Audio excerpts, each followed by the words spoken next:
the rest of the world stronger. Liberty, democracy, human dignity, these are the forces far more powerful than fear and oppression. They cannot be extinguished by tyrants like Putin and his armies. They cannot be erased by from people's hearts and hopes by any amount of violence and intimidation. They endure. In the contest between democracy and autocracy, between sovereignty and subjugation, make no mistake, freedom will prevail. God bless the people of a free and democratic Ukraine, and may God protect our troops.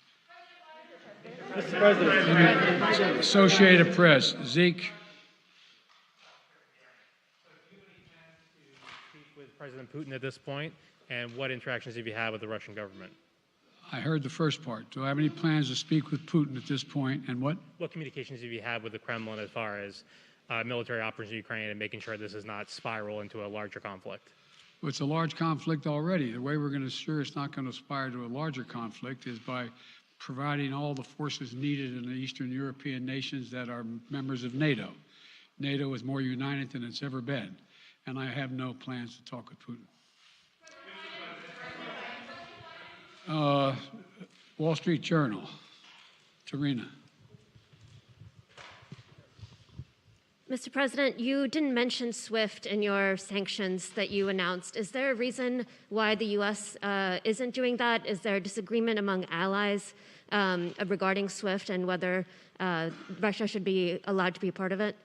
The sanctions that we've proposed on all their banks have of equal consequence, maybe more consequence than SWIFT, number one. Number two, it is always an option, but right now that's not the position that the rest of Europe wishes to take. Cecilia Vega, ABC. Sir, sanctions clearly have not been enough to deter Vladimir Putin to this point. What is going to stop him? How and when does this end? And do you see him trying to go beyond Ukraine? And a second question I'll just give to you now. This statement that he gave last night, the threat that he gave, the West will face consequences greater than any you have faced in history. Is he threatening a nuclear strike? I have no idea what he's threatening. I know what he has done, number one. And number two, no one expected the sanctions to prevent anything from happening. It has to show, this is going to take time, and we have to show resolve. So he knows what's coming. And so the people of Russia know what he's brought on them. That's what this is all about. This is going to take time. It's not going to occur. He's going to say, oh my God, these sanctions are coming. I'm going to stand down. He's going to test the resolve of the West to see if we stay together. And we will. We will, and it will impose significant costs on him. Will he go beyond Ukraine, sir? Do you see him going beyond? Yes.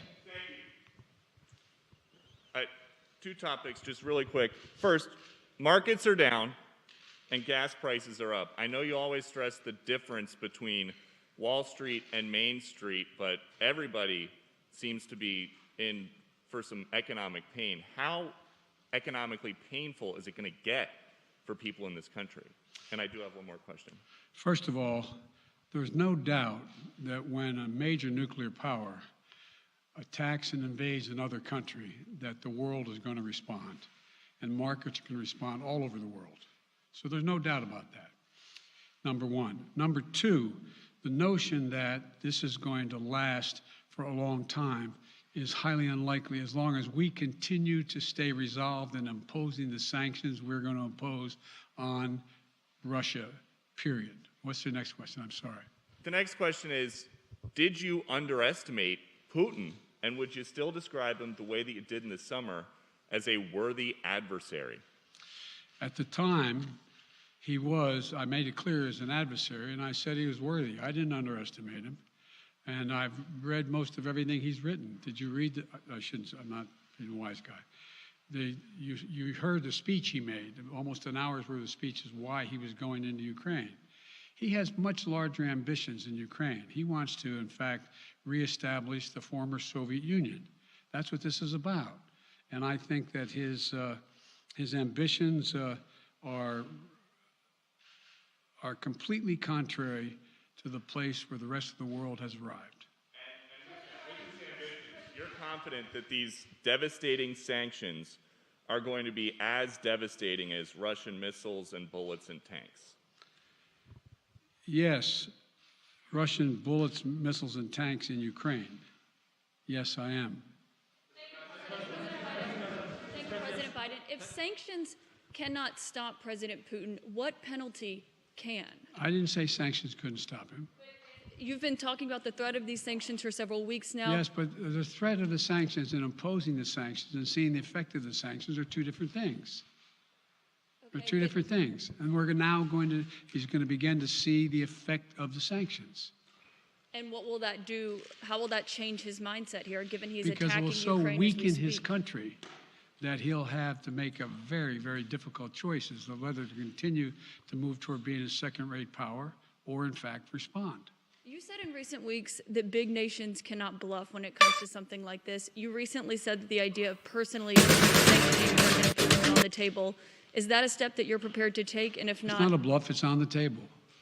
sanctioning President Putin? Yes. Why not sanction him today, sir? Mr. President? Why not sanction him today, sir? Mr. President, if I can, you detailed some severe and swift new sanctions today and said the impact it will have over time. But given the full-scale invasion, given that you're not pursuing disconnecting Russia from what's called SWIFT, the international banking system, or other sanctions at your disposal, respectfully, sir, what more are you waiting for? Specifically, with the sanctions we've imposed exceed SWIFT. The sanctions we imposed exceed anything that's ever been done. The sanctions we imposed have generated 2/3 of the world joining us. They are profound sanctions. Let's have a conversation in another month or so to see if they're working. Yes. Can I ask you about Zelensky? Sir, you spoke to Vladimir Zelensky yesterday, sir. What's the risk that we are watching the beginning of another Cold War, and is there now a complete rupture in U.S. and Russian relations?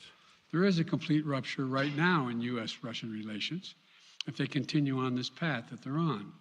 And in terms of a Cold War, that depends. You have the vast majority of the rest of the world in total opposition to what he's doing, from Asia to South America to Europe to around the world. And so it's going to be a cold day for Russia.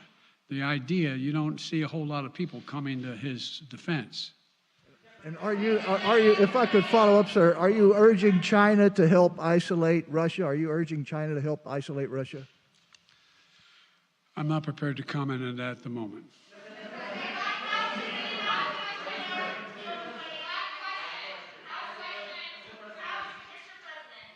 Wait, no. Yeah. No. He's had his hand up a long time. Thank you, Mr. President. How concerned are you that Putin wants to go beyond Ukraine into other countries and the U.S. will have to get involved if he moves into NATO countries? Well, if he did move into NATO countries, he will be involved. We will be involved. The only thing that I'm convinced of is if we don't stop now, he'll be emboldened. If we don't move against him now with these significant sanctions, he will be emboldened. And look, anyway. And can you talk anything more about your conversation? Mr. President. Why